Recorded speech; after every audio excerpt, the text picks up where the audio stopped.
Ito ang News TV Live. Mahigit 3,000 pulis mula sa National Headquarters ang ilalabas ng PNP para umagapay sa eleksyon 2016. Magsisilbi silang reactionary standby support force na ide-deploy sa iba't ibang bahagi ng bansa. Pinalitan naman ang brigade commander ng grupo. Hindi na si Chief Superintendent Ronald De La Rosa ang magsisilbing pinuno, kundi si Chief Superintendent Elmer Sarona. Ito ay dahil sa posibilidad ng partisanship.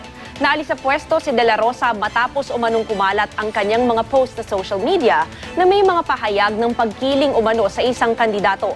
Ayon sa PNP, itinalaga raw si De La Rosa para pangunahan ang seminar para sa COMELEC guidelines na dapat gampanan ng mga pulis. Pero iniimbestigahan na raw si De La Rosa para sa posibilidad ng administrative liability sa mga post sa social media.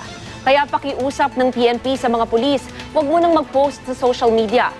Samantala, sumailalim na sa dagdag na IT training ang mahigit 200 police personnel na tatayong tauhan ng mga Regional Election Monitoring Action Center ng PNP.